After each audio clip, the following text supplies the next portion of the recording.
Bueno, no sé, ahí se escucha bien, ¿verdad? Yo me escucho a mí mismo, pero no. Bueno, muchas gracias por la invitación. La verdad es que es una sesión bastante formal. Yo me imaginaba llegar a alguna mesa de trabajo a platicar con ustedes y esto me pone un poquito más nervioso, pero se me va a quitar en unos minutos, así es que no crean que así voy a estar todo el rato. Bueno, segundo comentario que quiero realizar es, el tema tiene un nombre muy técnico, pero más allá de enfocarnos en la parte técnica, quiero que también pongamos atención en la parte reflexiva. Esto que acaban de mencionar, en donde la integridad es parte de la solución de muchas cosas, es cierto, se debe tomar como base preventiva de actos deshonestos. E incluso algo que les tengo que decir es, aun cuando nuestra integridad se haya quebrantado en algún momento, no podemos atarnos a esos errores que hubiésemos cometido como parte de nuestras faltas de ética o integridad, incluso en nuestra vida personal. No podemos decir, híjole, yo ya cometí una falta importante en mi vida y no puedo hablar de la integridad. No, la integridad hay que promoverla inclusive cuando nosotros seamos en algún momento parte de alguna equivocación, ¿sí? El redimirnos de estos temas es un asunto, primero, personal. Segundo, si alguno de ustedes tiene alguna creencia, creo que ahí es en donde nos ponemos a cuentas y no necesitamos precisamente a lo mejor tener esa aceptación de decir, híjole, ya no puedes tú porque te voy a descalificar. No, tenemos que hablar de la integridad como parte de una solución permanente en nuestra vida. Caemos y nos levantamos, caemos y nos levantamos. Eso es esencial. Me da gusto ver rostros conocidos y les abrazo con mucho cariño. Bueno, les platico un poco sobre este tema de la prevención, de la integridad, de la cultura como una base de solución, incluso para el tema de corrupción, que es lo que más nos aqueja en varios aspectos de nuestra vida. Y la corrupción, al final de cuentas, como todos saben, no es un tema meramente gubernamental, se da en todos los ámbitos. La conocemos precisamente porque la parte gubernamental se encuentra en mayor escrutinio que otras áreas, pero nos corrompemos en muchos aspectos de nuestra vida. Y al final de cuentas, algo que va a ayudarnos a prevenir es atacar esa voluntad de cometer un acto deshonesto, ¿sí? Más allá de que exista la oportunidad, si ustedes conocen el triángulo del fraude o el triángulo de la corrupción, ¿alguien me puede mencionar cuáles son los tres factores? O uno y lo vamos complementando. Oportunidad. Ya lo acabo de... Está bien, Vic. Oportunidad. Otro. Racionalización. Y otro. Motivación. Precisamente, fíjense, algo que ataca de manera importante a ese triángulo es la integridad, porque vamos a ir mitigando el factor de la racionalización e incluso de la motivación. Podrá haber un incentivo importante, pero mientras más fortalecida esté mi integridad, menos valor va a tener de frente ese factor de motivación.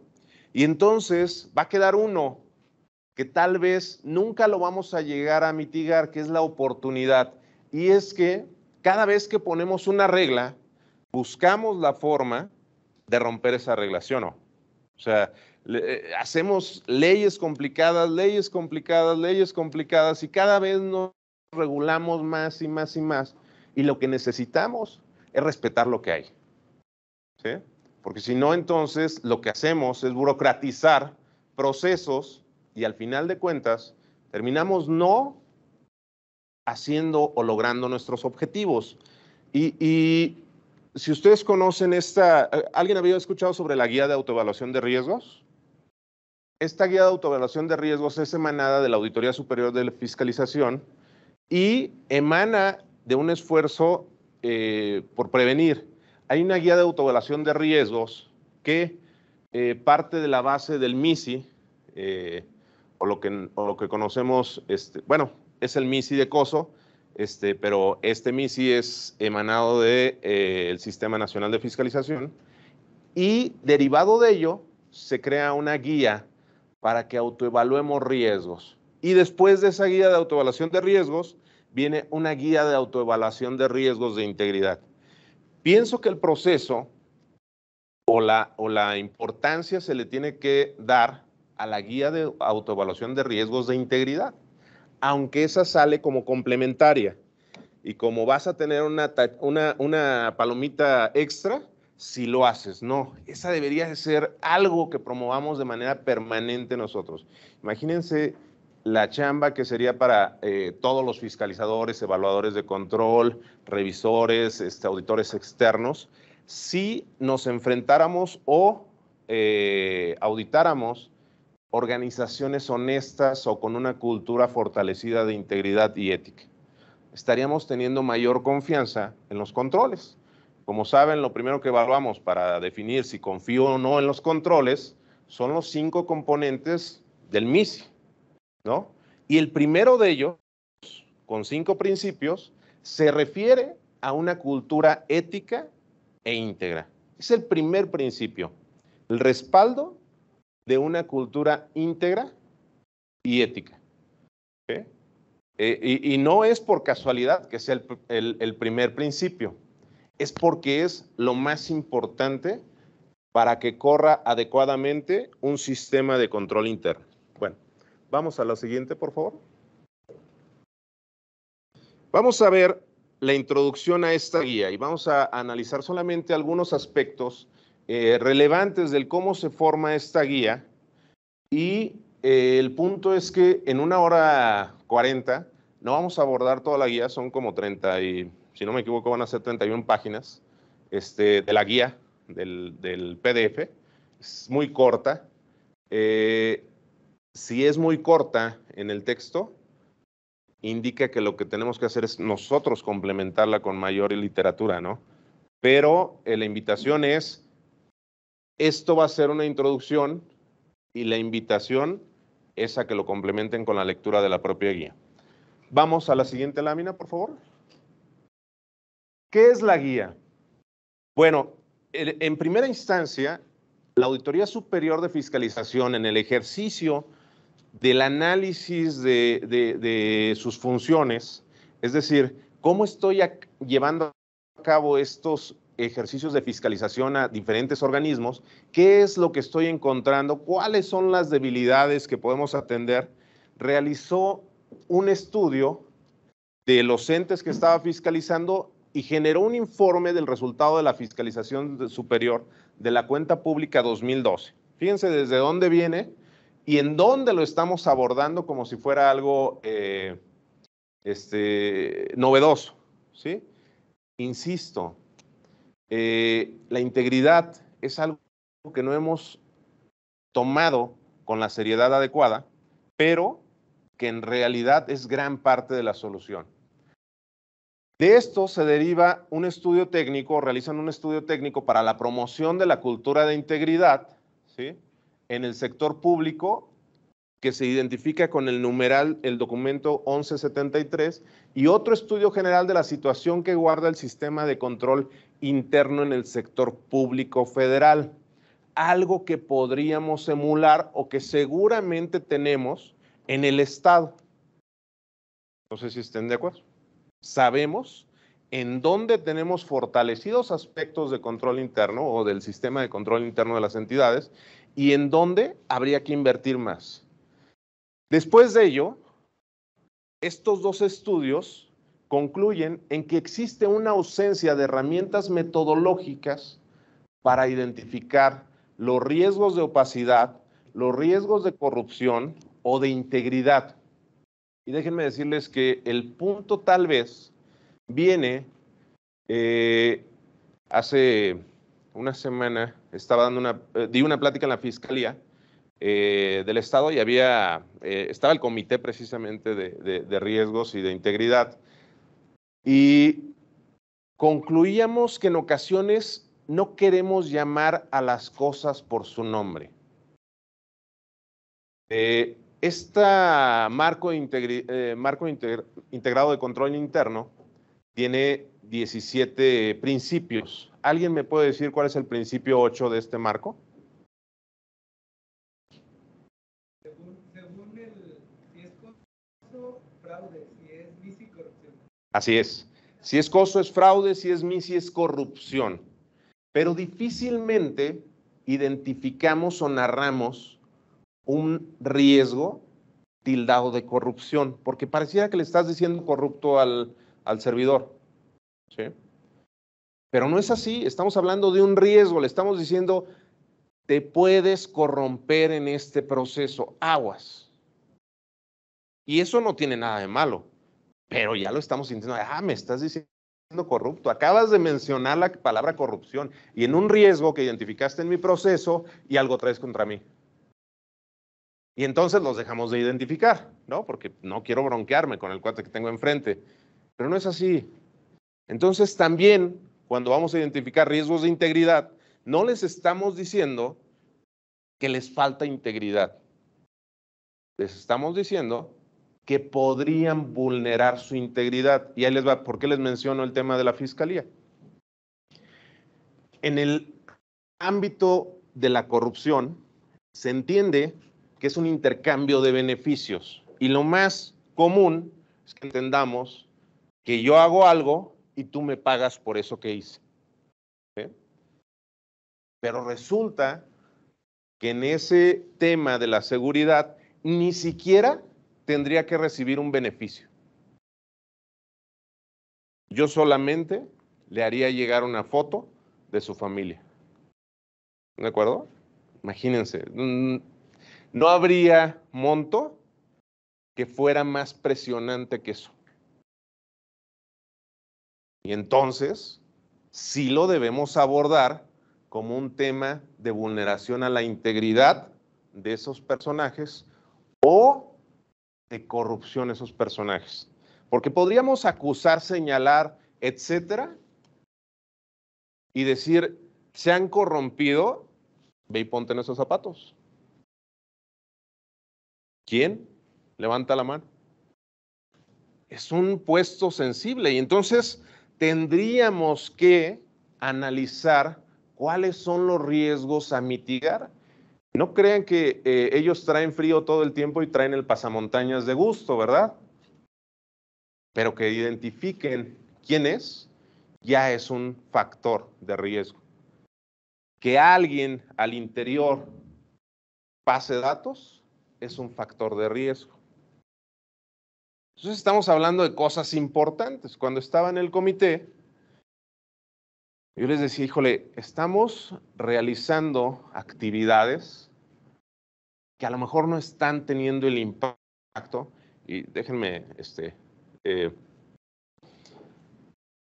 hago catarsis y aquí me voy a exhibir, pero había un sueldo y había un sueldo importante, ¿sí?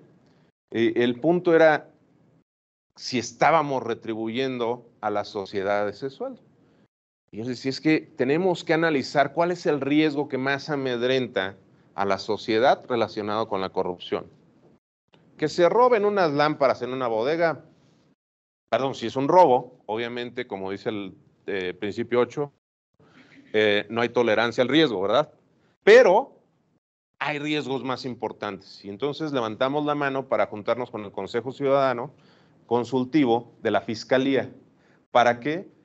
Para coadyuvar y decir, ¿qué te parece si analizamos los riesgos? Porque la corrupción que más incide en nuestras vidas es la que amedrenta nuestra seguridad. No sé si estén de acuerdo. En algunas zonas así va a ser, en otras a lo mejor están más tranquilos, pero nos ocurre. Entonces, desde el 2012 se está detectando y hoy hagamos una reflexión en todos los organismos que estamos nosotros fungiendo como fiscalizadores, ¿cuántos de ellos tienen una guía que les ayude a identificar a sí mismos cuáles son los riesgos más importantes con relación a su integridad? Incluso deberíamos considerar si nosotros mismos estamos llevando a cabo este proceso. ¿Qué vulneraría la integridad principalmente en un ente fiscalizador? La falta de independencia, ¿están de acuerdo? Y si nos vamos a la parte 4A, aunque resulta una parte aplicada al contador público que se dedica a la auditoría externa, las amenazas que vienen en esa sección del Código de Ética de los Contadores Públicos son amenazas a la integridad de cualquier práctica de revisión o auditoría. ¿Por qué? Porque amenazan la independencia. Quiere decir, si yo permanezco, soy el coordinador desde hace, ¿sí tienen ese puesto de coordinador de auditoría? ¿O, sí? Ok. Y el coordinador de auditoría sí es como un gerente. Ok. Si yo soy el gerente que he estado con una entidad durante 10 años, ¿qué creen que se genera? Una amenaza de familiaridad. ¿Sí? Si yo no declaro intereses que me vinculan a cierto grado o en determinados esquemas con una dependencia, ¿qué creen que se genera? Una amenaza de interés personal. Entonces, todos estos temas son aplicables y no solamente debemos allegarnos de la guía, sino también leer material complementario como esta parte 4A e incluso la parte 4B del Código de Ética de Contadores Públicos. Adelante. ¿En qué derivó? En un instrumento técnico que le permite a cualquier institución pública llevar a cabo autoevaluaciones de riesgos de integridad a fin de mejorar su desempeño, promover la transparencia, fortalecer sus índices de rendición de cuentas y salvaguardar de manera más eficiente y eficaz los recursos. Está centrada en talleres a grupos de trabajo diseñados para ofrecer una forma efectiva de evaluación de riesgos y conductas irregulares en instituciones con sistemas de integridad, de madurez baja, interesadas en iniciar o fortalecer los procesos de autoevaluación en la materia. Por lo que veo, evidentemente ya hay un comité de integridad, ya hay un esfuerzo por lo menos de análisis de qué es lo que nos falta, qué es lo que podemos hacer para mejorar en este tema. Bueno, ahora vamos aplicando o vamos estudiando primero y después vamos aplicando, vamos asesorándonos en lo que conocemos y en lo que desconocemos. No tiene nada de malo que de repente entre dependencias se hagan estas invitaciones. Mira, tú eres especialista en este tema, ven, ayúdame, yo soy especialista en fiscalización, ven, ayúdame, ¿no? Creo que ahí tenemos que bajar el tema de tener egos de frente, pero seguramente aquí, conozco la institución, van a avanzar rapidísimo, ya están avanzando en eso. Adelante. ¿Quién le emite? La Auditoría Superior de la Federación, con el propósito de que toda institución de gobierno en el país esté en posibilidad, oigan, aquí, aunque es una auditoría que se dedica al ámbito federal, la emite para todo órgano público y está basada, o bueno, tiene bases en lo que hablábamos MISI, que no precisamente deviene del ámbito gubernamental. MISI es un documento emitido por un comité de patrocinadores del ámbito privado. En 2013 se emitió este marco integrado y posteriormente se emitió el Green Book por parte de la Contraloría de los Estados Unidos y si analizamos el Green Book es el MISI que tenemos nosotros. ¿Qué le agregan? En el principio 1 se señala que tenemos que adoptar todos los asuntos de integridad, respaldar esta cultura ética. Adicionalmente tenemos que tener programas de integridad y darle seguimiento o evaluación a esos programas. Es lo que se agrega en la parte mexicana, pero no precisamente deviene de algo que sea exclusivo gubernamental. ¿A qué voy con esto? Que también podemos estar involucrando nuevas herramientas que se estén aplicando en el ámbito del sector privado y no esperar a que en algún momento reflexionemos y digamos, yo también puedo aprender de eso después de 7 años, después 2013 a 2023, ya llevamos 10 años, sino estar viendo qué sale en el ámbito privado para el tema de prevención de lavado, para prevención de fraude, y decir, esto analógicamente me aplicaría. Ajá, adelante. ¿Cuál es el objetivo de la guía?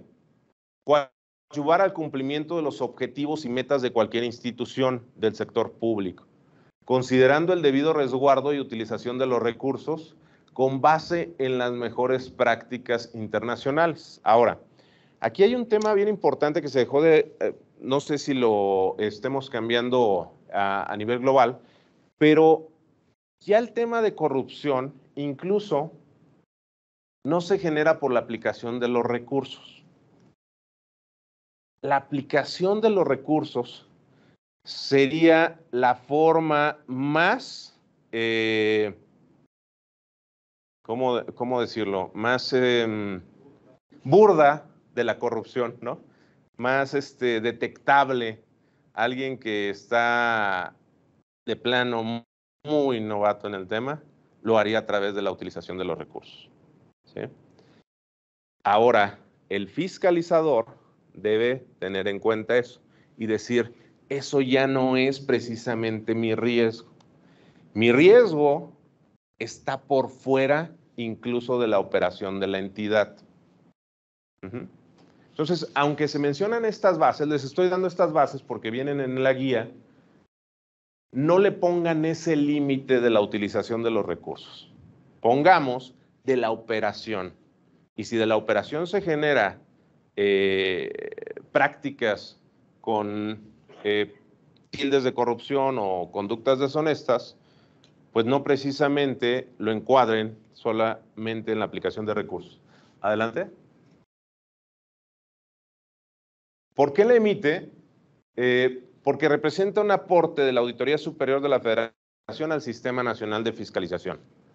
Brinda beneficios a las instituciones del país para trabajar con mayores niveles de control.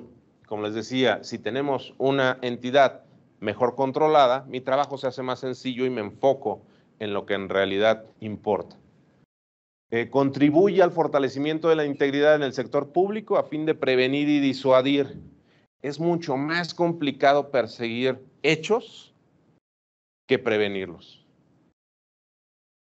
Aunque suena al revés, o sea, decimos, híjole, es que la prevención es algo incluso muy subjetivo, porque no sé si lo va a querer o no lo va a querer hacer, etc. No, apostarle a la prevención es mucho más fructuoso que estar persiguiendo casos en los tribunales. No sé si estén de acuerdo en eso, ¿sí? Prefiero totalmente convencer de que no lo haga a estar persiguiendo situaciones, estar conflictuando incluso a la administración pública, a que eso se dedique nuestra administración pública. No. Prefiero estar ayudándote a fortalecer tus procesos, tus controles, las debilidades, a estar teniendo que meter manotazos ahí. Adelante, por favor. Alcance. Bueno, la guía incluye los elementos básicos, que es en el proceso de gestión de riesgos, identificar, evaluar, priorizar y mitigar o responder. ¿Sí? Adelante. Por favor. ¿Cuáles son las fases de autoevaluación? ¿Cómo hacen una autoevaluación de riesgos ustedes? Vayamos poniendo esto en un contexto de lo que harían ustedes en cualquier proceso de su vida. Si ustedes para venir aquí, es más, ¿alguien viene de León? Vamos a compartir, ¿sí? La misma dinámica. ¿Pero vienen diario de León? ¿Sí? Ok. ¿Qué hicieron hoy para estar aquí a la hora que debieron llegar? No como su servidor.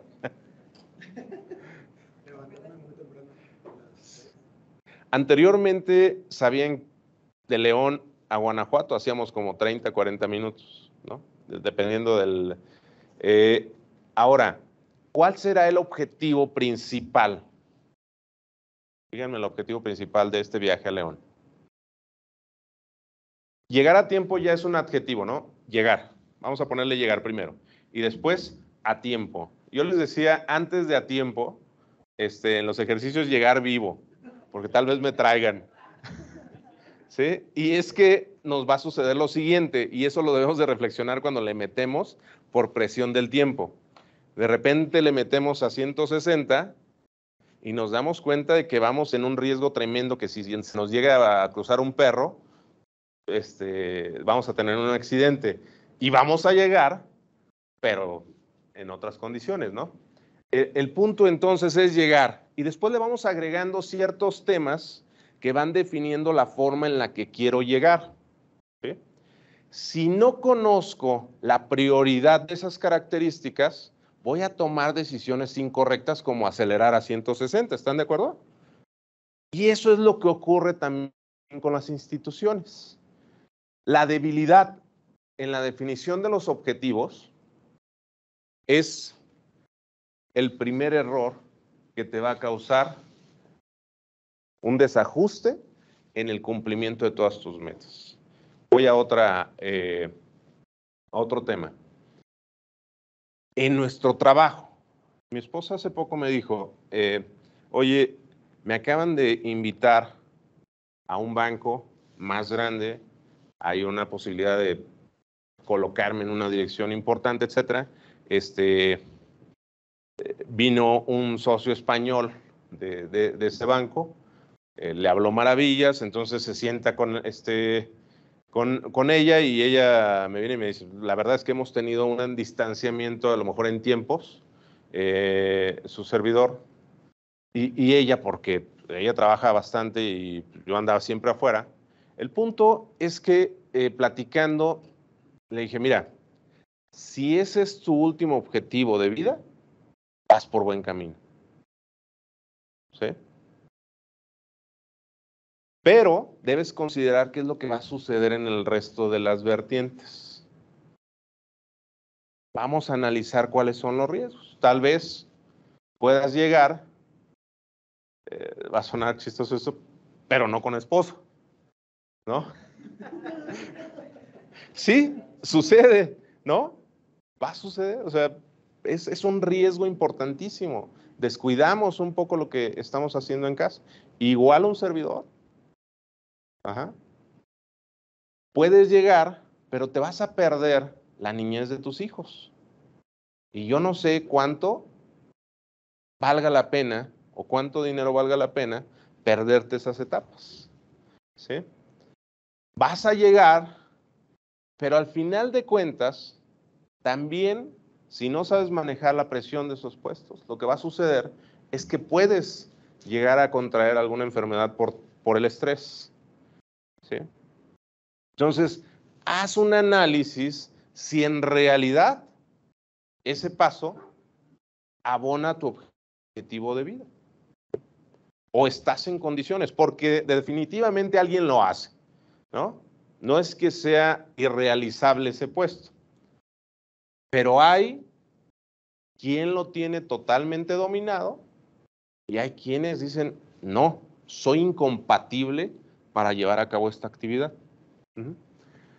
Segundo, identificar procesos sustantivos, adjetivos relevantes, identificar factores externos e internos que podrían amenazar esos objetivos.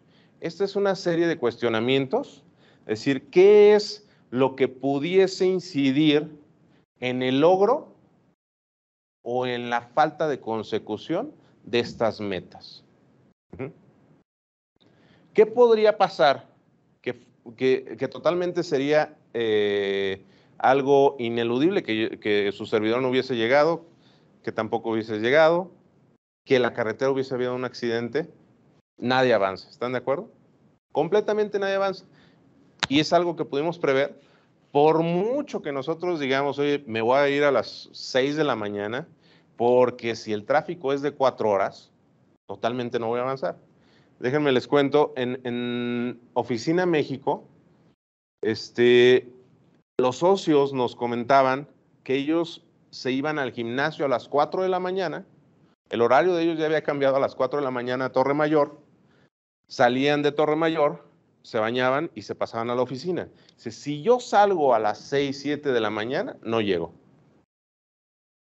Porque hoy hay una marcha, hoy hay esto. A las 4 de la mañana todavía tengo oportunidad de ver cómo llego. Otra forma de mitigar esos riesgos era, llevaban un scooter y había un personaje en la oficina al que le decían el héroe de los embotellamientos, ¿no? Le hablaban y decían, ¿sabes qué? Hubo embotellamiento. Ese personaje de la oficina estaba equipado con otro scooter, ¿sí? Iba al carro, el socio se bajaba del auto, se iba en el scooter a la oficina y dejaba a este personaje en el carro, ¿sí? El otro ya metía su scooter al carro y en el momento en que llegara a la oficina, pues ya ni modo, ¿no? ¿Por qué? Porque la hora de un socio, pues era mucho más alta que el costo de la hora del héroe, ¿no? Entonces, de alguna manera teníamos que analizar todos esos procesos para ver en dónde podrían fallar las cosas por factores internos o externos. Evaluar y analizar qué es lo que sucede si ese riesgo se actualiza. Si yo llego tarde, no es lo mismo el riesgo de llegar tarde a esta reunión, y una disculpa por esa situación, pero no es lo mismo llegar tarde a no llegar, ¿están de acuerdo? O incluso a no llegar ya después a ningún lado. El riesgo es muy diferente. Entonces tenemos que evaluar y priorizar. Ambas acciones me van a generar un riesgo. Sí, yo salí ya tarde, bueno, ya estoy en esa situación. Ahora, si acelero a más de 170, 180 y resulta que ocurre algo, la consecuencia va a ser mucho más importante a si voy de manera más controlada e incluso levanto el teléfono y digo, ¿sabes qué? Tengo esta situación. ¿Me puedes aguantar tantito o reagendamos o algo? Pero va a haber diferente toma de decisiones y voy a estar tomándolas con base en la evaluación de los riesgos que se vayan presentando. Lo mismo en cualquier tipo de entidad. Y ahorita vamos a pasar a la parte de la integridad. Dejen, exclusivamente el proceso de la identificación y evaluación de riesgos. Ahora voy a determinar un plan de acción para mitigar esos riesgos de alto impacto. Ya dije, hay cosas sencillas como reducir el acelerador y hay cosas que me llevan un poco más de trabajo o que me cuestan más, que sería prevenir que si sucede eso, voy a tener la forma de salir adelante sin poner en riesgo mi patrimonio. ¿Qué es? Me imagino que todos pensamos en un seguro, una fianza. ¿Sí? Por si yo choco y mato a alguien, ya no salí, voy a salir a lo mejor cojeando, pero en la cárcel. ¿Sí? O voy a gastar todo mi recurso, atendiéndome médicamente. Ajá.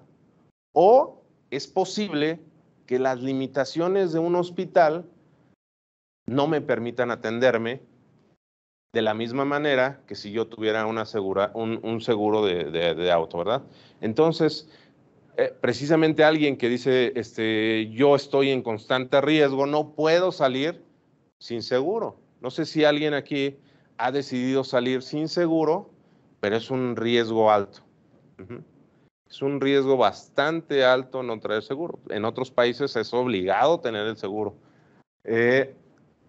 Y finalmente, comunicar y supervisar el seguimiento de estas decisiones que hubiésemos tomado, de los planes de acción que hubiésemos tomado de frente a todos estos riesgos. Ahora, todo este proceso aplicado a la materia de integridad en esta dependencia, por ejemplo, en esta auditoría superior, ¿cómo lo podríamos identificar? Lo primero que tendría que ver es cuáles son mis objetivos y vincularlos a un término de integridad o cultura ética. Es decir, realizar las funciones, bla, bla, bla, bla, bla, bla, fiscalizarlas, bla, bla, bla, al amparo de los estándares más altos de integridad y ética. ¿Okay? Para cumplir ese objetivo, entonces, tendría que analizar qué podría vulnerar mi objetivo de que las funciones que yo realizo son totalmente cubiertas o sobre la base de una cultura íntegra. ¿Qué me dice el principio 1 de COSO, de MISI, perdón? Si me dan permiso, no va a pasar nada más. Ay, el micrófono, perdón, ya. No sé si no les están diciendo, ¿sí se escucha? Sí. ¿Sí? Ya se escuchó así. Permítanme, ¿eh? Si no lo agarro conjuntamente con esto.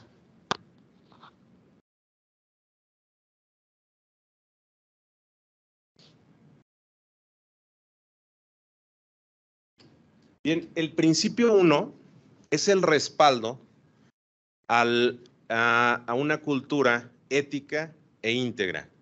Y cada uno de los principios tienen puntos de interés. ¿Cuántos de los que estamos aquí ya nos dimos una vuelta por el documento del marco integrado de control interno?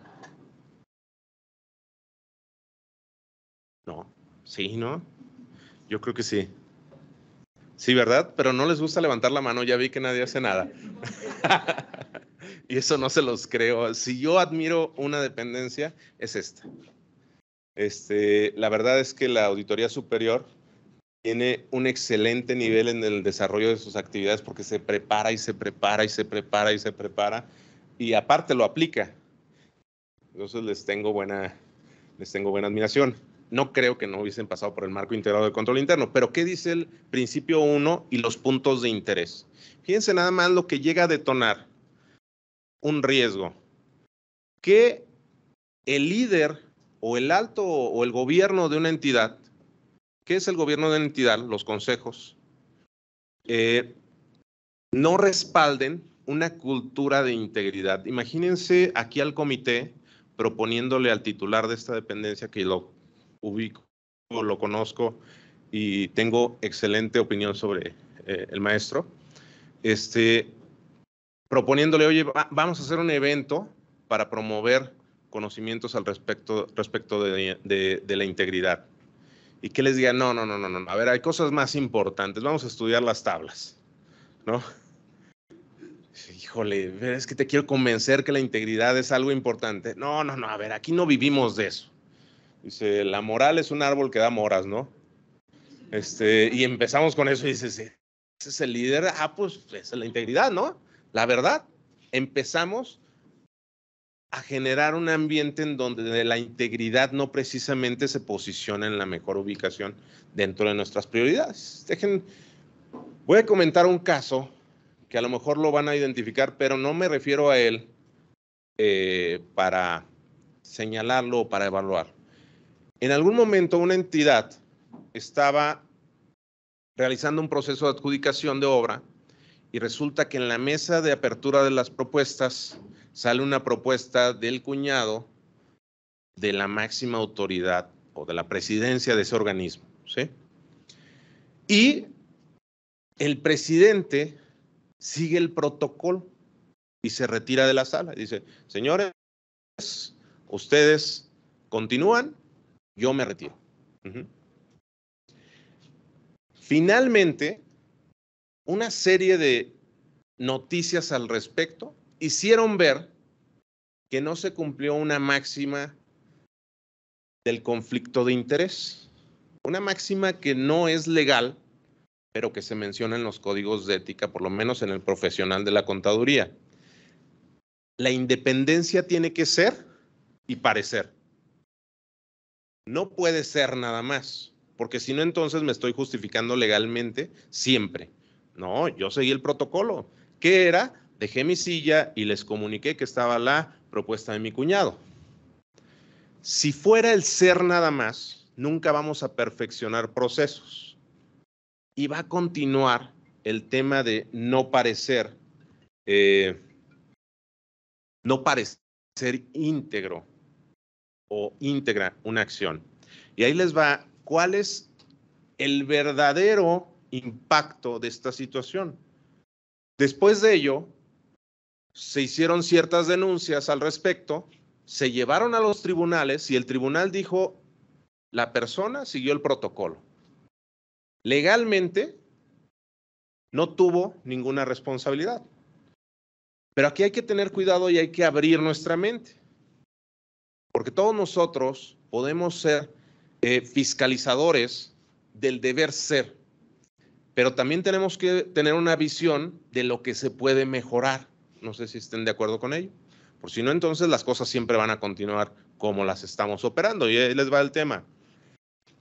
Esta noticia duró alrededor de una semana en los periódicos, en la radio, en la televisión.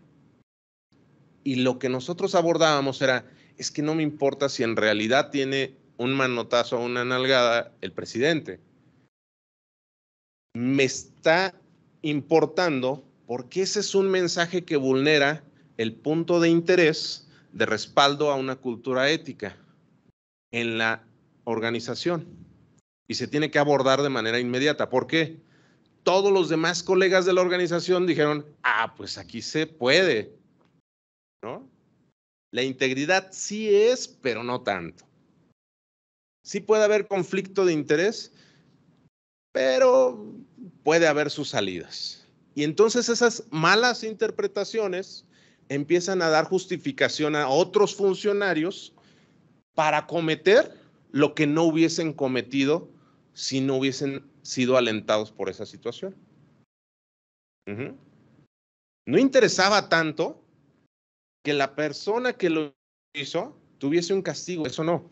El tema en realidad que era importante era voltear a ver a tu organización y explicar por qué no sucedió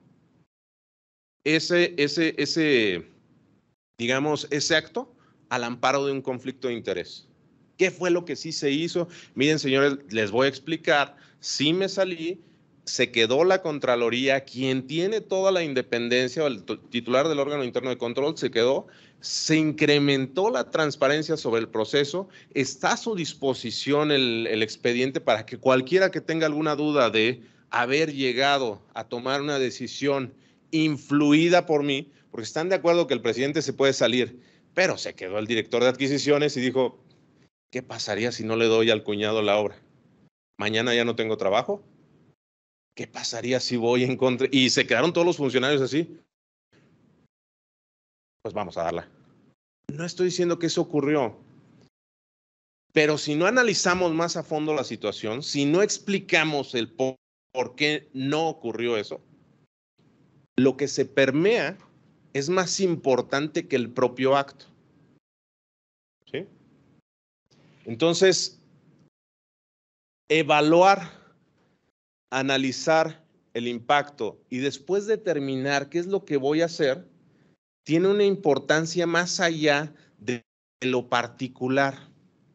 ¿Sí? Y ahora sí, hablando en términos de integridad. Ahora, ¿cuál es el plan de acción? No es ser reactivos o reaccionarios a cada situación, sino ¿conocen cuántas dependencias tienen una guía de gestión del conflicto de interés? Ahora sí levanten la mano, por favor. ¿No? ¿Nadie? ¿Ninguno? ¿De los que auditan, ninguno tiene guía de gestión del conflicto de interés? Y fíjense que la Secretaría de la Función Pública se trajo de aplicación general una guía neozelandesa de muy buena estructura, chéquenla. Esa guía de gestión del conflicto de interés te dice cómo gestionar ese conflicto. También el código de ética que señala el artículo 16 de la Ley General de Responsabilidades Administrativas y que después los lineamientos que emitió el Comité Coordinador del Sistema Nacional Anticorrupción señalan que los códigos de ética tienen que venir acompañados de una guía de integridad. ¿Qué es una guía de integridad? Ya te dijeron cuáles tienen que ser tus comportamientos. La guía de integridad te va a capacitar o te va a guiar para enfrentar ciertos escenarios. ¿Qué pasaría si a cualquiera de ustedes, el titular de la dependencia, les dice, ¿sabes qué? Ya vi que detectaste tales cosas, ven, ¿en dónde quieres que te deposite? ¿Alguien sabe cuál es el protocolo? No que se imagine qué es lo que tiene que hacer. ¿Pero alguien conoce el protocolo ante ese escenario? No, ¿verdad? Déjenme les comento, en alguna ocasión me tocó auditar precisamente un órgano de fiscalización por indicaciones de la Comisión de Hacienda, ¿no? Por el grupo de diputados que estaba entrando y el que iba saliendo, pues ahí traían choque y me dijeron, a ver, tú audítalo. Estaba tanto el estrés que un día me dice el titular, ¿sabes qué? Te necesitas entrevistar con una persona, van a venir por ti. Digo, no, yo agarro mi camioneta. No, van a venir por ti. Ah, bueno, me voy con mi equipo. No, tú solo. Dije, no, ya, no regresé. Y me llevaban en la camioneta y primero me metieron entre calles que yo dije, no los conozco, no sé ni en dónde estoy. Le pasé a mi hermano lo que en aquel entonces se podía como ubicación y le dije, estoy aquí. Por cualquier cosa estoy aquí. Llegué, ni un refresco ni agua me invitaron. Lo único que me dijo es, contador, ya sabemos cómo viene el resultado, dime en qué cuenta y cuánto te tengo que depositar. Y yo no sabía el protocolo para reaccionar a eso. Lo único que dije es, no te adelantes, ¿no? Primero no le iba a decir no, porque pues, a lo mejor la otra decisión iba a ser más radical, ¿no? Ah, ¿no quieres? Órale, no sales de aquí. Pero le dije, no te adelantes, todavía ni sé, aparte yo estoy medio sonso y no te he identificado nada. Pero tú tranquilo. Y salí.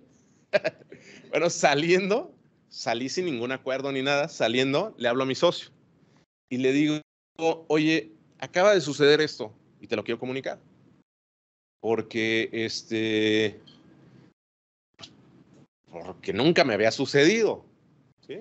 Y me dice mi socio, yo no sé si en realidad fue así, pero me dice mi socio, qué bueno que me lo comentas porque aquí ya lo sabíamos. ¿Qué era? No iba a haber, si fue así que ellos lo conocían, yo me imagino que no iba a haber recurso. Sin embargo, si yo hubiese aceptado, simplemente estaba fuera de la auditoría ya. Ajá. O sea, el desacreditado era yo. Y mi socio me dice, qué bueno que me lo dijiste porque esto ya lo sabíamos aquí en la oficina. Segundo, al siguiente día, al no acceder a ese tema, llegamos a la oficina, no sacábamos los equipos porque nos sucedía que teníamos miedo de que nos lo robaran por todo el ambiente hostil que había y los dejamos en la oficina. Llegamos y las oficinas resguardadas por las fuerzas de seguridad y no nos dejaron sacar los equipos hasta que no nos acompañaron los diputados y ya pues, por lo menos con ellos nos hicieron el favor de entregarnos los equipos. El punto es que hoy pienso que hice lo correcto, pero no sé si fue lo correcto. ¿Qué pasaría si alguna situación de este tipo, amenazara su integridad? Entonces, debemos analizar la respuesta, pero también la tenemos que documentar y adicionalmente tenemos que darle un seguimiento al plan de acción. Otro tema de integridad para el tema de conflicto de interés muy conocido, ¿cuál es? En el ambiente del sector público. La 3 de 3. ¿Están de acuerdo? Porque ahí manifestamos conflictos de interés. ¿Cuál es el seguimiento que se le da natural a ese control? El porcentaje de presentación. ¿Sí? Otro indicador es la oportunidad de la presentación. Otro indicador puede ser la veracidad de la información. Uh-huh. Y resulta esa toma de decisión de todo este análisis. Es decir, es que los servidores pueden tener intereses y pueden influir en sus decisiones y podrían estar cometiendo actos de corrupción. Bueno, va desde la identificación hasta tomar esa decisión y posteriormente le encargaron a los órganos internos de control evaluar su correcto funcionamiento. El error del órgano interno de control podría ser no conocer o no entender completamente cuál fue su objetivo. Y entonces empezamos nada más a sancionar porque hubo desviaciones administrativas más allá de fondo, ¿no? Si empiezo a ver que la administración no cumple con este tema, lo que yo haría como órgano interno de control, a lo mejor no sería, empiezo a aplicar sanciones a diestra y siniestra para que vean que sí trabajo. No, vamos a ver por qué no las están aplicando. Oye, lo que pasa es que si supieron o si identificaron que las nuevas 3 de 3 bajaron el nivel de aplicación. Antes eran para ciertos niveles hacia arriba y ahora son hasta X nivel hacia abajo. Entonces, mucha gente no las conocía. Entonces, debo generar mayor capacitación para lograr estos fines. Adelante, por favor. Esta representación gráfica que viene aquí es las fases de autoevaluación para temas de integridad que son idénticas para la autoevaluación de riesgos. Es definir objetivos, identificar mis riesgos con base en esos objetivos, evaluar esos riesgos, tomar decisiones de frente a esos riesgos. Y estos ejes que vemos aquí, en supervisión y comunicación, aparecen en todo momento. Desde la etapa de los objetivos, por eso decía que a veces nos tenemos que llegar de dependencias con una habilidad específica. ¿Quién cree que sea alguien muy hábil para la definición de objetivos o para la descripción de objetivos?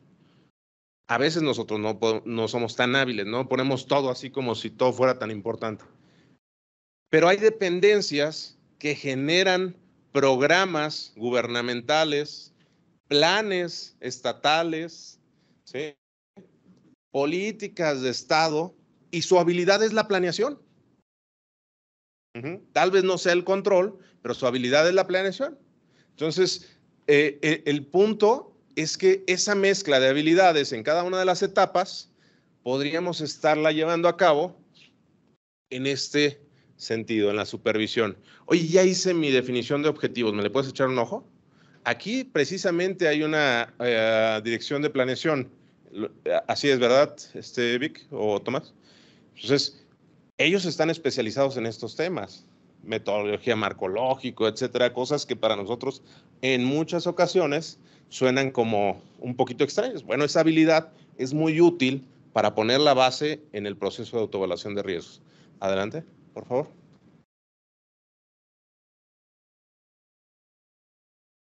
¿Cuáles son algunas técnicas de autoevaluación de riesgos?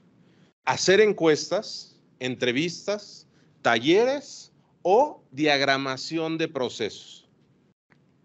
Sin que esa sea la que estamos abordando, la diagramación de procesos es una de las técnicas más efectivas en la identificación de riesgos. Incluso el PCAOB, un organismo que regula a las firmas auditoras de empresas que cotizan en bolsa, pide que esta sea la forma en la que se identifiquen los riesgos en las empresas que cotizan en bolsa, por los auditores, por las casas auditoras.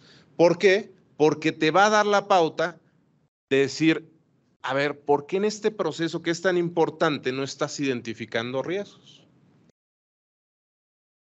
Hay un riesgo que puede ser también tema de integridad en el proceso de la auditoría, que es la definición de equipos de trabajo.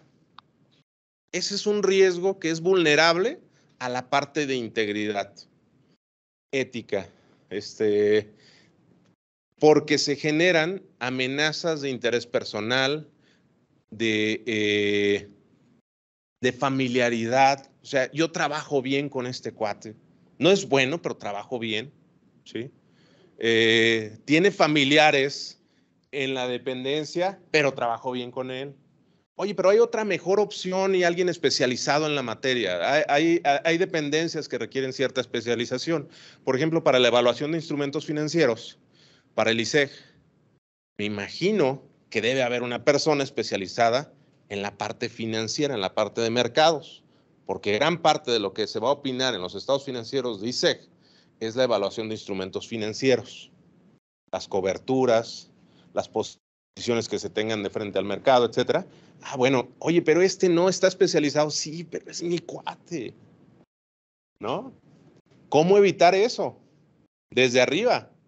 Decir, oye, eso está pasando. Y a veces en los despachos nos sucedía, en donde decíamos, oye, es que no deja de asignar al mismo. No deja de tener el mismo equipo y finalmente no estamos asegurando que la calidad que está realizando este equipo en ese trabajo sea la suficiente. Bueno, estas técnicas de evaluación son las que nos está refiriendo la guía. Sin embargo, en este caso nos vamos a enfocar en la parte de talleres. Nos vamos a la siguiente, por favor. ¿Y cuáles son las ventajas de los talleres? Bueno, vamos a tener participación con diferentes enfoques, con diferentes experiencias. Ese es el taller. Tengo sentado aquí al de que sabe de obra, tengo sentado aquí al que sabe de planeación, al que sabe de presupuesto, al que sabe de contabilidad, al que sabe de control, al auditor, etcétera. A ver, señores, vamos a analizar el proceso para ver qué es lo que estamos arriesgando en esta dependencia. Y el de obra va a decir que se caiga la obra. Y el de planeación va a decir que no cumplamos en tiempo, ¿sí? Y el de presupuesto va a decir que no consigamos el dinero. Y de ahí vamos a estar combinando para priorizar, porque no quiere decir que descalifiquemos cada uno de los riesgos que están abonando, pero sí va a haber uno mucho más importante que otro. El de adquisiciones me va a decir que hagamos todas las adquisiciones de manera directa y eso es, hace poco accedí a una entrevista por ahí en tema de transparencia y me decía el entrevistador, a ver, contéstame sí o no. ¿Adjudicación directa es sinónimo de corrupción? La pregunta era sí y no. Dije, no. No, porque conozco licitaciones que igual pueden tener todo el riesgo, ¿no? ¿Por qué? El de adjudicación va a decir, es importante que se lleve a cabo a través del proceso. Imagínense en una institución médica. El médico me va a decir, a mí no me importa lo que diga el de adjudicación, el de planeación, el ingeniero, el de sistemas, esto. A mí me interesa atender las vacunas, la salud. Lleguen como lleguen. Ahí después enfrentaremos las consecuencias, pero aquí vamos a ir por el primer principio que nos creó. Brindar el servicio que garantice el derecho humano a la salud. Y en ocasiones perdemos ese foco y puede ocurrir, no lo voy a decir afirmativo, puede ocurrir que el director esté entrampado en los procesos y diga, no vamos a comprar los medicamentos porque hay un proceso que seguir y no vamos a hacer. Y mira, ya me llegó la política, yo le tengo más miedo a la política que cumplir mi objetivo. Entonces, ahí en esas mesas vamos a tener todas esas visiones y nos van a hacer ver lo importante. Segundo, generar valor. Se agrega valor a través de diferentes, perdón por las letras que me comí, pero el Canva no tiene corrección, ¿verdad? Me dice que estoy bien cuando de todos modos digo diferentes, pero eso es más fuerte. Se agrega valor a través de diferentes opiniones profesionales y es claro porque nosotros no somos todólogos en todas las áreas. ¿Sí? Entonces, cada una de las áreas va a fortalecer mi opinión, sí es cierto, tienes razón, es importante llevar a cabo esta campaña de vacunación porque nos está pegando con tubo el tema del dengue o el tema del chikungunya o el tema del COVID, etc. Objetivos alineados, ahí nos damos cuenta de qué tan importante es desde la persona que está en la caseta hasta la persona que está en la oficina del titular. ¿Sí? Uno persigue el mismo objetivo de una forma y el otro persigue el mismo objetivo desde otra perspectiva. Pero hay que decirles que el trabajo que están realizando es importante porque todo está alineado a brindar el derecho de acceso a la salud, a brindar el derecho de acceso a una vivienda y digna, ¿sí? A brindar el derecho de acceso a la educación pública. Y así le vamos explicando, oye, pero yo desde qué punto, si yo estoy aquí en la entrada, ¿sí? Bueno, tú lo que estás haciendo es salvaguardar los activos de esta institución para que nosotros podamos realizar el trabajo y va en cadena, ¿sí? Su servidor tiene una persona que nos ayuda con las labores de la casa. Si no, la casa cuando llegáramos estaba de cabeza. No tenemos tiempo y así nos sucede en muchas ocasiones. Entonces, a veces, cuando se hacen las fiestas de fin de año, yo le digo a ella, te insisto en que quiero que vengas con tu familia. No, pero yo no, porque viene nada más los de su oficina. No, tú eres parte de todo este equipo. Pues yo estoy en la oficina tranquilo porque tú estás aquí. ¿Sí? Porque mi hija llegó y tú la estás atendiendo. Porque sé que cuando llegue voy a llegar a descansar y no voy a ver todo de cabeza. Es parte del equipo. Y la alineación de su objetivo, le digo, tú me permites, y siempre se lo explico, tú me permites a mí salir a trabajar. Ajá.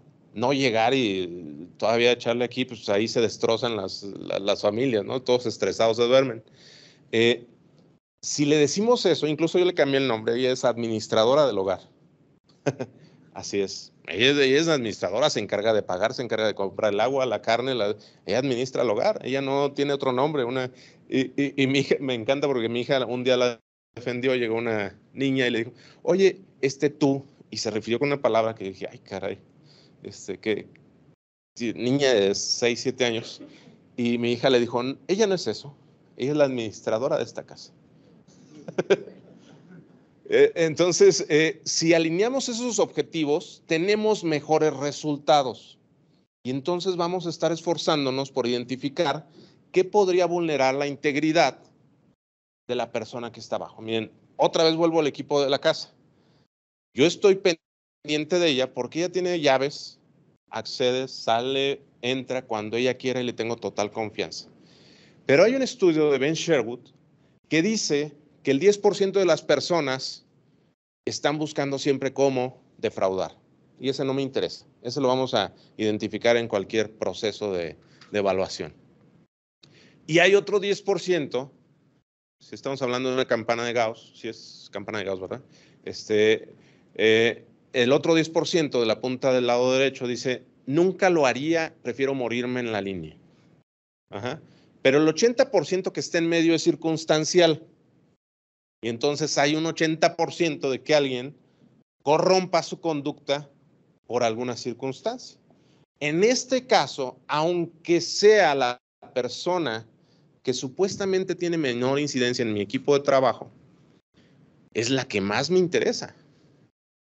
Entonces siempre le estoy preguntando, oye, ¿cómo estás? Ah, bien. Y la última ocasión me dijo, híjole, ando un poco presionada porque me metí a un préstamo en una caja de ahorro.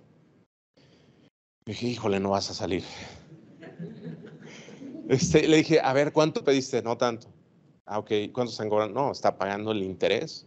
Dije, y yo, pues, obviamente, echando un cálculo hacia ojo de buen cubero, dije, tus finanzas te van a permitir pagar el mínimo. Dije, ¿sabes qué? Vamos a hacer lo siguiente. Ve, págalo. Y yo le presté el dinero. Porque dije, si tú te metes en esa bronca, tú vas a tener una presión. Y más tarde vas a buscar el cómo solucionar tu problema. Y yo estoy aceptando que tu problema es más importante que cualquier otra cosa. ¿Están de acuerdo? Debemos aceptarlo. No es, oye, no, yo debo ser más importante para ti. No, señor, pues cada uno llevamos nuestras vidas. Yo también tengo hijos, yo también tengo nietos, yo también tengo casa. Bueno, tu problema va a ser más importante en algún momento para ti. Pero si me involucro, voy a poder prevenirlo. ¿Qué pasaría si no ponemos atención en los vigilantes? ¿Sí? les van a poder ofrecer, decir, oye, déjame entrar y te doy tanto. Ya que él con broncas de dinero, entonces tenemos que estar sondeando a todo el equipo. ¿Qué pasaría si alguno de ustedes como auditores tiene presiones y están en la oportunidad, en la mesa de la corrupción, donde dice, híjole, si le ofrecen, lo acepta? ¿Sí? Comprensión de riesgos, van a comprender de mejor manera los riesgos. Cuando reflexionamos de esta manera, cuando estamos escuchando otra perspectiva, les aseguro que les hace clic algo que no veíamos. Y ahorita todos llamando a la señora, ¿no? Oye, ¿cómo estás? Mejor corrección, vamos a tomar mejores decisiones porque ya aprendimos a evaluar e incluso evaluar que nuestros planes de decisión o nuestros planes de acción tienen otras consecuencias que habrá que ir mitigando. No solamente generamos una solución y determinamos que ahí se acaba el problema. Y ahí voy a poner un ejemplo importante. ¿Cómo convencer a las personas? Y no lo digo porque no lo hubiese hecho. O sea, todo lo que en ocasiones digo en alguna conferencia es una situación por la que he pasado, pero como les decía al inicio, no podemos dejar de hablar de ello. Quien maneja bajo la influencia del alcohol, y lo hice cuando yo era más joven, digo, gracias a Dios, estoy aquí. Pero a veces me asomaba en mi ventana y yo decía, chis, yo necesito mi carro. ¿Y cómo llegué? No sé. ¿Sí? Qué mal, perdón, pero no lo voy a negar. O sea, de repente si alguien me conoce va a decir, ah, pues yo te conocía. ¿Sí? Pero bueno, empiezo con eso por lo siguiente. La solución a ello en algunos municipios fue elevar las multas al X%, ¿no? Y uno pensaría, ah, qué bueno, porque ya van a dejar de tomar. Todos los que les gusta tomar van a decir, ya no voy a tomar porque están muy caras las multas. No es cierto, ¿no? Dicen, por ahí se me calienta la boca y no voy a dejar. Ajá. El punto es que esa decisión, sin ser analizada completamente como es estas mesas, alguien le hubiera dicho al municipio, ¿sabes qué? Vas a abrir una puerta a la corrupción. Como ahora es mayor el motivo de evitar esa multa, los tránsitos van a estar felices de agarrar personas con aliento alcohólico. Y les van a decir, aguas, porque te acuerdas que antes cobraban 1,000, ahora son 10,000.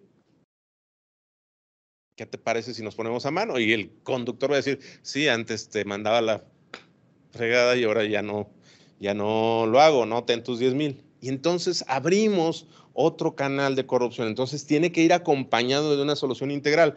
¿Cómo? Con todo este análisis y llegar a una mejor corrección. Una auditoría interna colaborativa. Algo aquí, ustedes no son auditores internos, pero sí tenemos que promover algo parecido. A veces confundimos a las auditorías internas como aquel personaje que tiene que dar latigazos al interior de una institución. Y decimos, no, es que yo soy el contralor de hierro. A mí nadie me vence y vamos caminando entre los pasillos y se conoce a ese contralor que nada le puedes compartir porque al siguiente informe ahí lo tienes. Ajá. Debemos cambiar esa postura por alguien que coadyuve en la consecución de los objetivos, no precisamente que permita la impunidad, no confundamos eso. Pero a veces tiene que haber una balanza entre sopesar una buena solución o una reparación de un proceso a cerrar puertas a través de una postura sancionadora exclusivamente, ¿sí? Y el auditor, si lo invitamos, empieza a opinar y a decir, oye, pero ¿sabes qué? Si haces eso, yo te estaría observando. Dice, sí es cierto, estaríamos incumpliendo con tal proceso. Y lo vamos involucrando y vamos a tener una mejor auditoría interna. Aquí hablamos de auditoría interna, pero en realidad estamos refiriéndonos a cualquier organismo que realice esa función.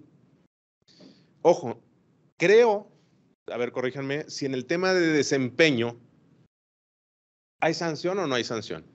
No hay sanción, ¿verdad? Es una función entonces muy similar al tema de la auditoría interna. Si vemos las mejores prácticas del gobierno corporativo que emite el Comité Coordinador Empresarial, te dice que cualquier organismo que realice esa función se debe apegar a la recomendación.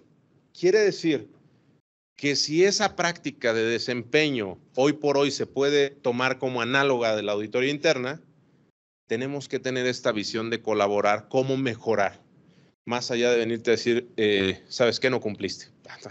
Ahí te va tu informe, no cumpliste. Oye, ¿en qué te puedo ayudar? Mira, yo hice esta diagramación para identificar tu evaluación, tu indicador, etcétera, pero creo que lo que está fallando es esto, y no te lo digo con el afán de señalar, sino con el afán de aportarte algo que te pueda servir. Entonces, vamos a mejorar esta gestión de auditoría interna. Cultura ética la fortalecemos al promover al interior de este tipo de comités estos temas. Y finalmente, mejoramos la sinergia entre departamentos que parecían competencia. ¿Sí? ¿Cuántas veces no nos encontramos dependencias? Ya está hablando el de presupuesto. No, es que nosotros somos los buenos, nosotros somos los operativos, los que le damos vida. Sin nosotros esta dependencia no existe, ¿no?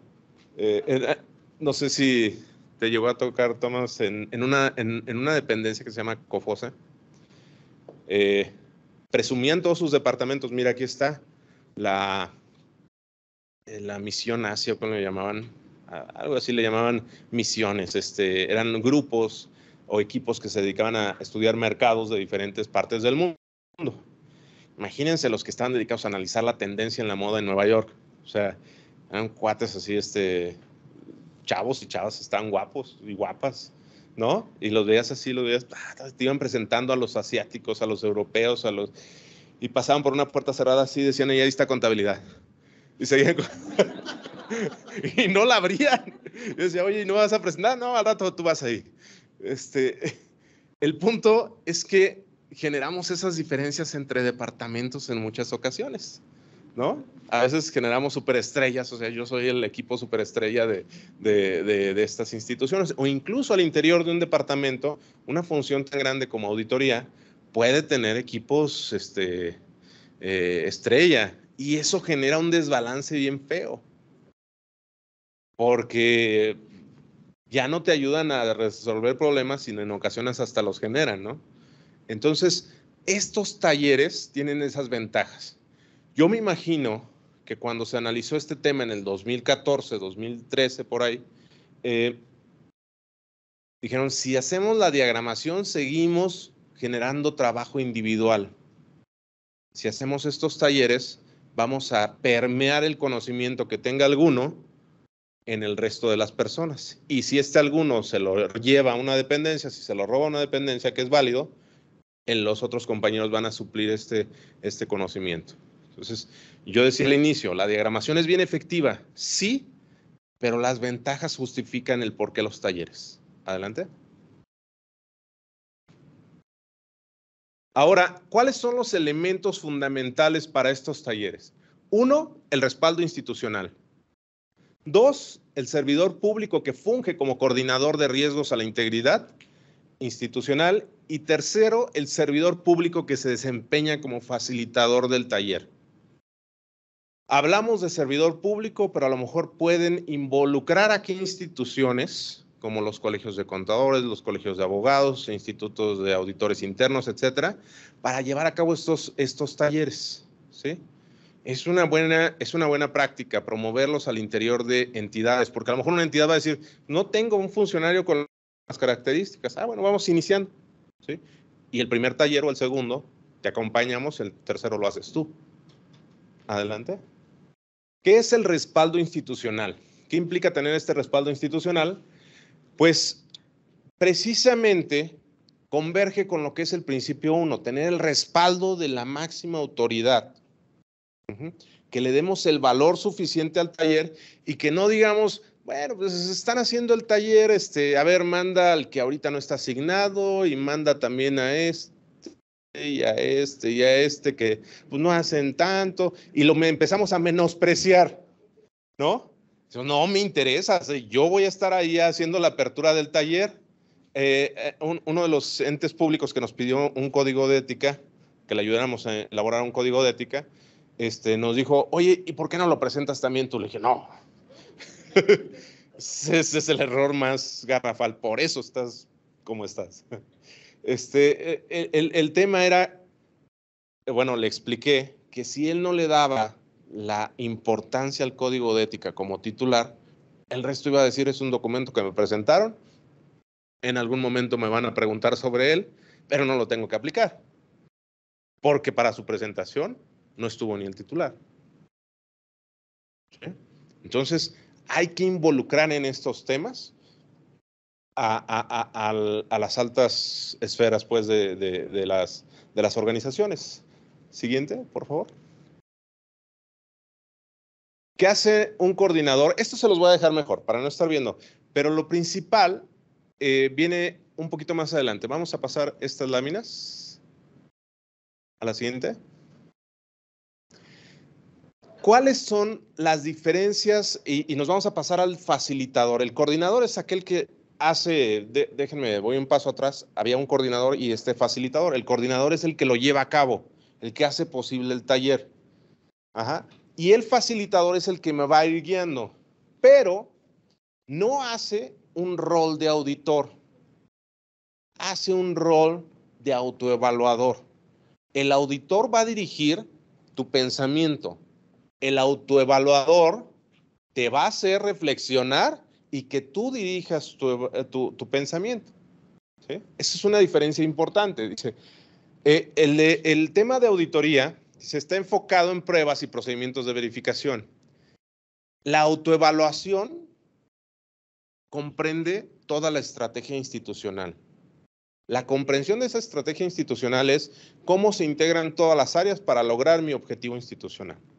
Segundo, basado en operaciones presupuestales y financieras. Es algo que insistimos mucho. A veces los temas más importantes no tienen que ver con recursos. La autoevaluación se basa en operaciones y objetivos, procesos, etcétera, etcétera, etcétera. La auditoría tiene un objetivo de cumplimiento o desempeño. La autoevaluación tiene un objetivo de identificar riesgos, efectividad de control y mejorar los procesos. Hace rato decíamos, si actúas como auditor, te vas a quedar en el qué no hizo la dependencia. Si lo quieres fortalecer es qué no hizo la dependencia y cómo puede mejorar. Más allá de lo financiero, fíjense, a lo que me dedico o a lo que he intentado dedicarme, porque tampoco es que sea tan abundante el tema ahorita, pero toda mi carrera me dediqué al tema de la fiscalización o la auditoría de cuentas públicas o al tema de auditoría. Hoy, que se está emprendiendo la práctica independiente, me doy cuenta que se coloca un servicio cuando al titular le dejas de hablar de pesos y le hablas de objetivos. Al dueño de la empresa, si le hablo de pesos, me va a decir, no, ya tengo un auditor financiero. Pero si le hablo de objetivos, sí me considera como su consultor. Porque es más importante para él en ocasiones lograr objetivos a pesar de algunos costos. Enfocado en políticas, el auditor se enfoca en políticas y procedimientos y el autoevaluador se enfoca en la gestión de riesgos.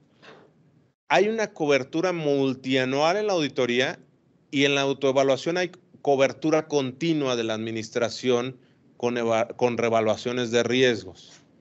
El auditor se instrumenta o se lleva a cabo por un auditor.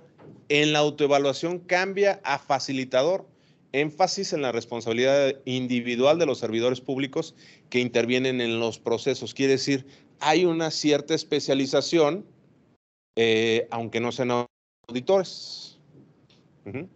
En ocasiones, de frente a un auditor hay una persona especializada en un proceso y si esa persona tiene colmillo retorcido, él no va a soltar la información hasta que no le preguntes específicamente. ¿Sí? La mejor forma de detectar riesgos es dejar hablar más al de enfrente que lo que tú hablas. Esa es la mejor forma.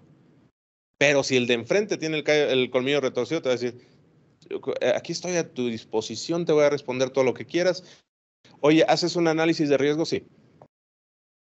Siguiente pregunta. ¿Sí? Oye, ¿y aplicas MISI? Sí. Siguiente pregunta. Y cuando el de enfrente no tiene, no tiene el callo, te dice, sabes que sí, pero mira, traemos un detalle y tú ya anotando tu carta de observaciones. Así. Entonces, el tema es que debemos reconocer que en ocasiones los dueños de los procesos van a tener mayor experiencia que nosotros para identificar ciertos riesgos. Metodología enfocada en políticas, transacciones y cumplimiento, y la del autoevaluador dice enfocada en metas, estrategias y procesos de gestión de riesgos y de control. El tema de auditoría es principalmente con enfoque correctivo y la autoevaluación va a ser con un enfoque preventivo. Hay una diferencia importante, ¿sí? Si nosotros queremos hablar de esto, salgamos de nuestro traje de auditor. Digamos, ahora me voy a poner el de consultor para mejorar procesos y debemos cambiar nuestra mentalidad. Adelante. ¿Cuánto duran los talleres? Y esto lo estoy poniendo porque el material se iba a quedar. Bueno, se va a quedar más bien. Todo viene también en la guía. El día 1 se hace la apertura, empezamos con la explicación de los talleres, presentamos a los servidores públicos designados, etcétera. El día 2, adelante. Seguimos con los talleres, pero ya estamos realizando el ejercicio de análisis de los procesos, de las unidades administrativas, etcétera. El día 3 estamos presentando las conclusiones. Consiste en realizar un breve resumen de los registros que se plasmaron en las 2 reuniones anteriores y formular la recomendación y los planes de acción correspondientes. Es más o menos igual que la autoevaluación de riesgos que se necesita para las matrices que están llenando las dependencias. Sin embargo, aquí la diferencia, de repente me han de escuchar y de repente no. La diferencia que tiene importancia en el cómo se está llevando a cabo y cómo debería llevarse a cabo con cierta efectividad es que no evaluamos o no le damos prioridad a lo que en realidad importa. Y acabamos con matrices de riesgo, pero que parecen sábanas así, auxiliares contables. En esas matrices de riesgo lo que va a suceder es que no vamos a identificar lo que en realidad importa. Y sucede lo siguiente, o todo lo evaluamos normal, porque no tenemos la capacidad de decir, esto en realidad me puede meter en un problema, y si lo estoy revelando, el director casi me va a correr porque tengo este riesgo. Al inicio decíamos, ya cuando estamos hablando del riesgo, pareciera que me estás diciendo, lo haces. Así sucede. No, es el riesgo de que así suceda.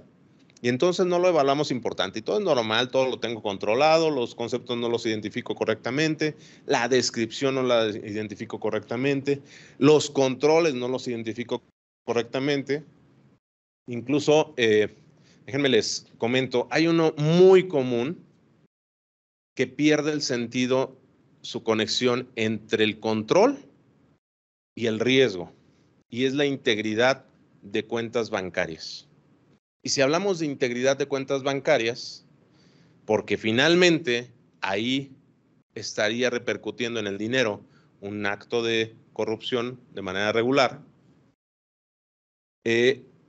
diseñamos luego un control. ¿Cuál es el control para cuentas bancarias? ¿Cuál es el control para bancos?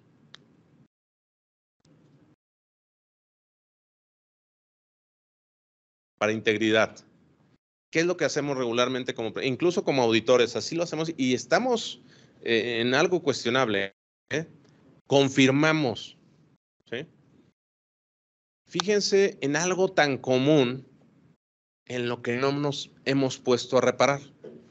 Porque pienso que el titular me está omitiendo una cuenta, confirmo con el banco. Y a veces mis auditores me dicen, es que confirmamos. Digo, a ver, repíteme tu oración. Porque pienso que me está omitiendo una cuenta, confirmé al banco. O sea, quieres identificar algo que él mismo te quiere esconder. ¿Tú crees que si tiene una cuenta que te quiere esconder, la va a abrir en el mismo banco en el que tiene el resto de las cuentas? No. La intención es otra. Incluso, pues han visto en las noticias que es fuera del país las cuentas que se han identificado. Ajá. Entonces no es. Si el control no mitiga el riesgo, no es control. ¿Eh? Si el procedimiento no mitiga el riesgo, no está conectado el procedimiento de auditoría con el riesgo. Entonces, ¿cómo sí lo haría? Ah, bueno, lo que tenemos que ver es la cuenta origen, de dónde se generan los recursos que este cuate podría estar desviando. Ah, de las unidades de negocio, de las tiendas, de las cajas recaudadoras, etcétera. Bueno, lo que tengo que estar observando son los controles en las cajas recaudadoras para ver la integridad del recurso en sus bancos, no al revés. ¿Sí? Y aquí, estos temas son los que hacen ver que el facilitador que va a llevar a cabo el taller le ayuda a las personas a reflexionar si en realidad la toma de decisiones, los planes de acción, las acciones correctivas, los controles mitigantes, etcétera, en realidad van a ser útiles o solamente nos dedicamos a llenar un formato razonablemente bien. Adelante, perdón. Adelante. Bueno, el proceso que se lleva a cabo en el taller es desarrollar una o más declaraciones que establezcan lo que la institución necesita, es decir, el objetivo, desarrollar los planes específicos por unidad administrativa, qué es lo que se realiza, comunicar el plan estratégico y los espacios al personal en todos sus niveles jerárquicos. Es la forma en la que estamos definiendo los objetivos y se los estamos dando a conocer a nuestros colaboradores. Y finalmente, supervisar el plan de manera continua, así como su actualización y efectividad. Lo mismo para lo que decidamos implementar en temas de prevención de riesgos de integridad. ¿Cuáles son algunas de las técnicas para identificar riesgos? A través de temas cuantitativos y cualitativos. Cuantitativos, ¿cómo? Lo que más me podría doler en la empresa. Que afecte específicamente algo que cuantitativamente es importante. Y eso lo conocemos todo, determinamos materialidades, etc. Pero nos dice que una mejor forma para identificar riesgos es la parte cualitativa. Y eso es en ocasiones o casi todas las ocasiones más importantes. Si hay un ingeniero en sistemas que es vulnerado, no va a necesitar ni siquiera manejar la gran cantidad de recursos, incluso, no sé si la experiencia sea la misma, pero los departamentos de tecnología son departamentos muy limitados en recursos presupuestales. ¿Están de acuerdo? Pero son las puertas más peligrosas para la institución, porque se pueden vender bases de datos, porque te pueden hackear cierta información. Es lo más importante. Imagínense en un banco que te paralicen tu operación, pues regularmente eso es lo que estás cuidando de manera más importante. Si te das cuenta de ello, empiezas a estar invirtiendo en esa área, ¿sí? Pero sucede regularmente a partir de algún evento. Adelante. ¿Cuáles son las áreas de mayor vulnerabilidad? Adquisiciones. Alguien, y ya voy a preguntar para que ya deje de hablar. ¿Quién? Adquisiciones, ¿algún riesgo de integridad en adquisiciones? Un ejemplo, que no sea técnico. ¿Conflicto? Bueno, ya te ganó conflicto. Ahora vas en obra. Conflicto. Conflicto, perfecto. Recursos financieros. Ok. Pero ¿cómo afectó ahí la integridad ahí de la persona? Acuérdense, tenemos 3 factores de fraude: racionalización, oportunidad y motivación. Manejaba todos los recursos, motivación. Había oportunidad, tenía el token, ¿sí? Racionalización, su integridad se debilitó de frente a alguna circunstancia.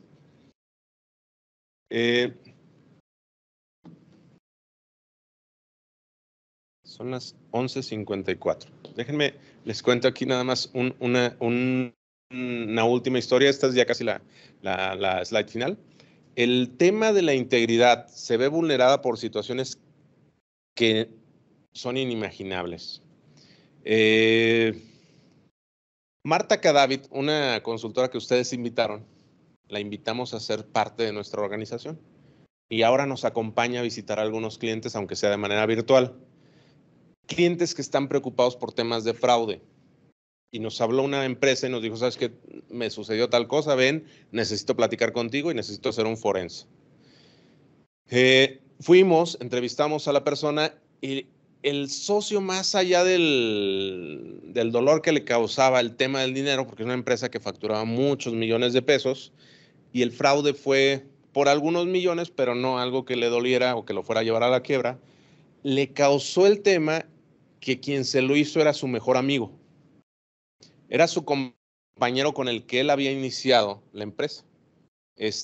Y hasta ahí él decía, tengo controlado mi riesgo porque yo salgo de vacaciones porque se queda mi amigo.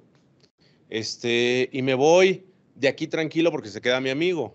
Y hago todo lo que puedo hacer porque se queda mi amigo siempre al frente de mi empresa. Y siempre va a estar velando y tengo más de 30 años. Nunca me ha faltado un peso y si me falta se lo merece. Así eran sus comentarios.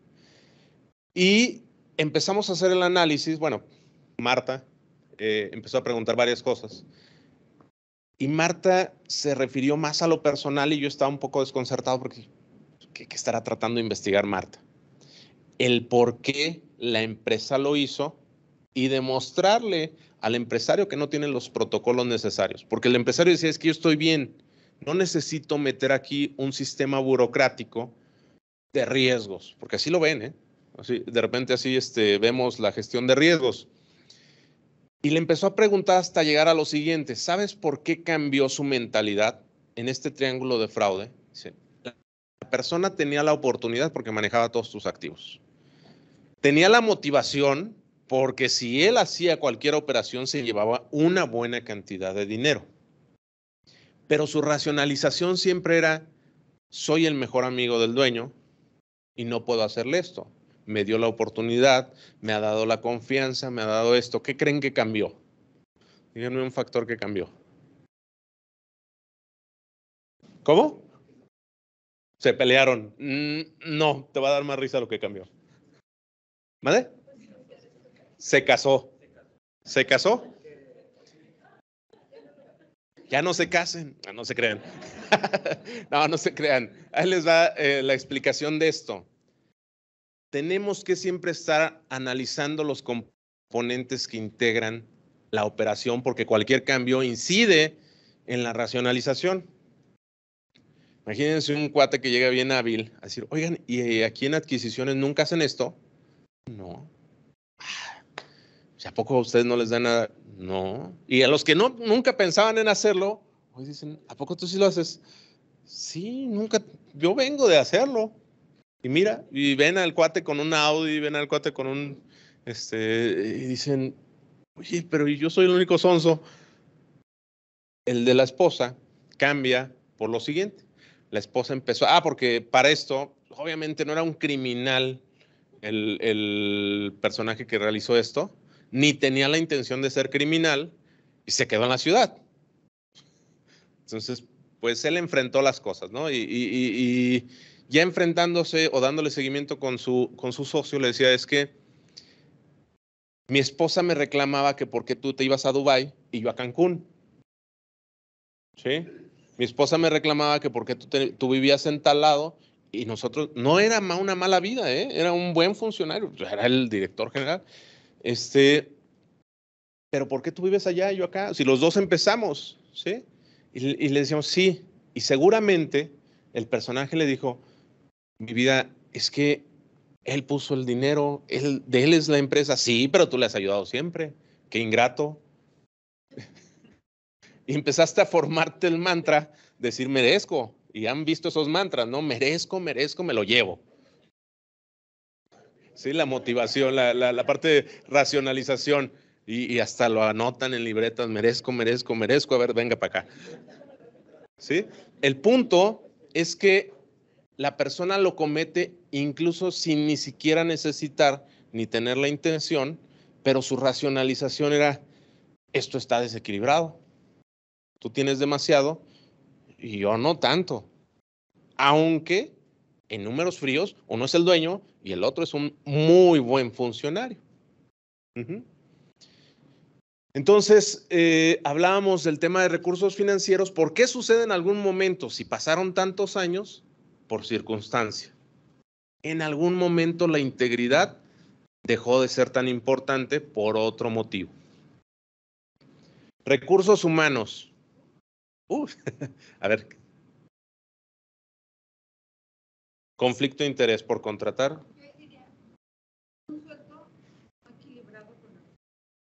¿Ok? Fíjense que es cierto, cuando tenemos sueldos no equilibrados con las responsabilidades, en nuestra cabeza nace la idea de que tenemos que compensar esa diferencia. ¿Eh?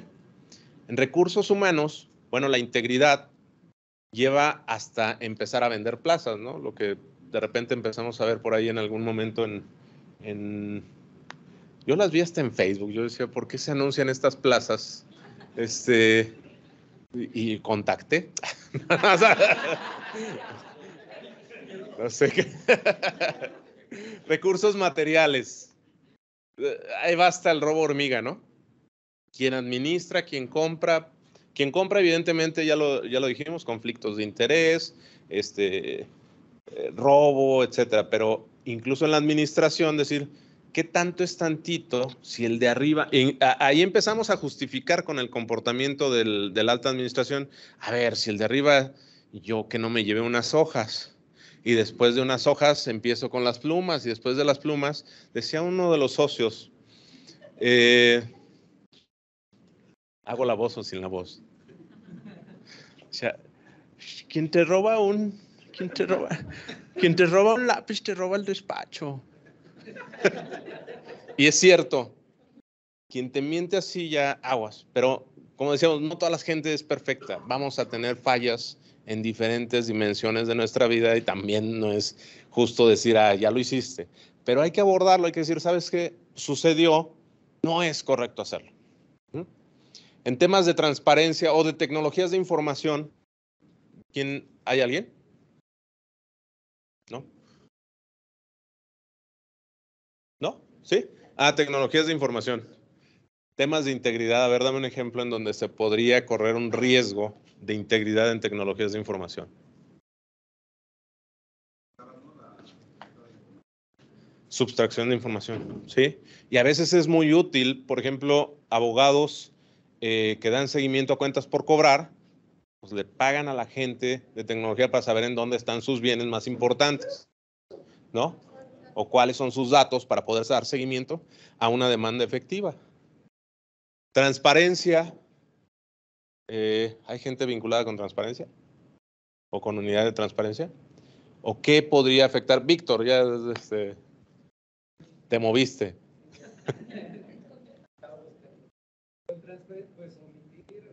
Omitir o cambiar información. Así es. Auditoría, Tomás. Tomás.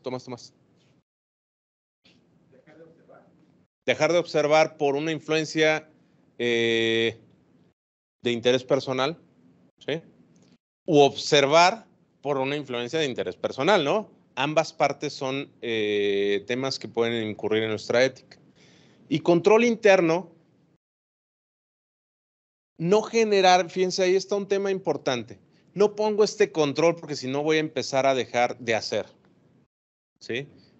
Es un balazo en los pies. Bueno, es un balazo en el pie. Si te das en el primero, ya no te das en el segundo, ¿eh? Pero es un balazo en el pie.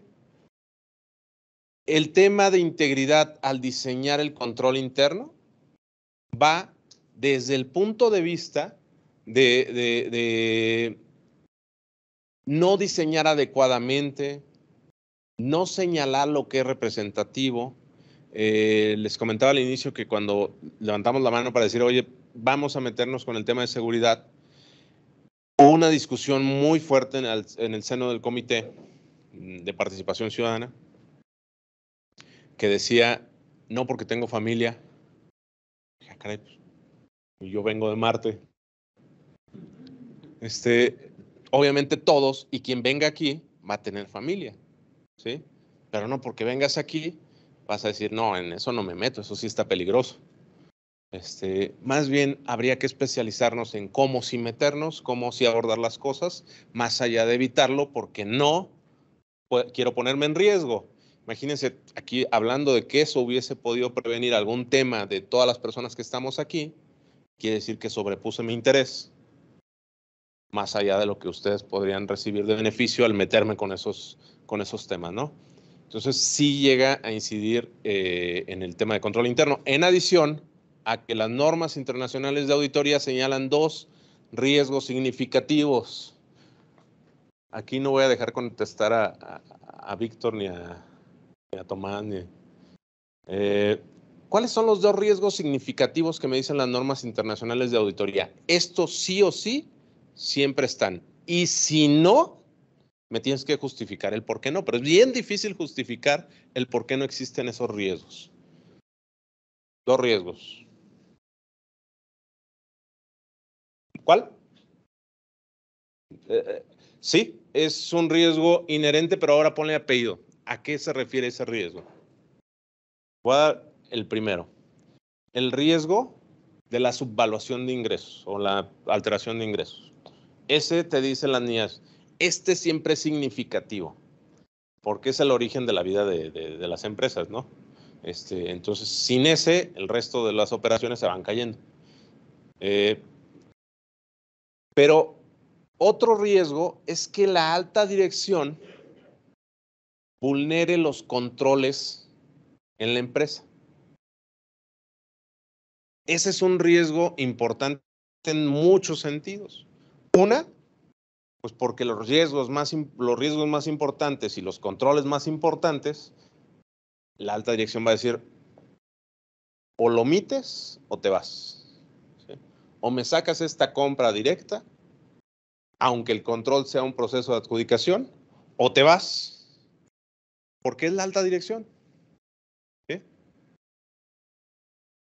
Entonces, el tema en el control interno es fortalecer la integridad, pero desde los niveles más esenciales o los más básicos hasta el más alto. Es decir, es bien importante que el menor número de ocasiones usted como titular pida que se omita un control.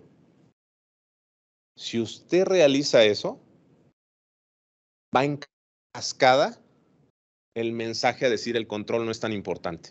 Omítelo. Mira, vamos a hacerlo y después lo repones. Uy, son expresiones de peligro, porque el otro dice, pues así se hacen las cosas. O sea, esto es nada más un requerimiento administrativo, no es control. Mira, vamos a integrar, vamos a resolver e intégrate el expediente después. ¿No? Las máximas autoridades en toda organización nunca deberían estar haciendo eso. Y creo que, a ver, damos una siguiente. Adelante. Bueno, ya nada más como última parte es, este mapa de riesgos me imagino que todos lo ubican. ¿Sí? En materia de integridad, también se tiene que evaluar de esta manera. Quiere decir, si omito mis valores o mi ética en determinada operación, tiene este impacto y es muy probable que se vulnere esa integridad. Y entonces estaríamos hablando de algo en rojo, o algo en verde, o algo en amarillo. Sin embargo, los recursos de todas las instituciones son limitadas y por lo tanto deberíamos de estar siempre aterrizando en este mapa. Sí puede haber 1000 riesgos, pero no todos pueden ser susceptibles de la misma valoración. Entonces, con esto estoy concluyendo esta plática. No sé si... ¿dudas, preguntas? No, si no hablaron cuando les preguntaba. No te creas. Gracias.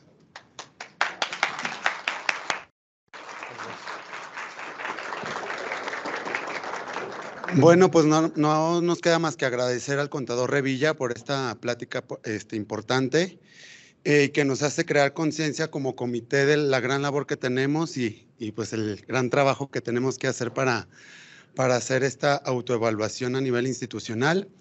Y pues a manera de agradecimiento le queremos entregar este reconocimiento y este presente de gratitud más bien. Es una tacita y procedo a leer el reconocimiento. El presente reconocimiento que otorga al contador público certificado Jaime Fernando Revilla Guerrero por su ponencia en la guía de autoevaluación de integridad en el sector público. Muchísimas gracias, muy interesante. Gracias.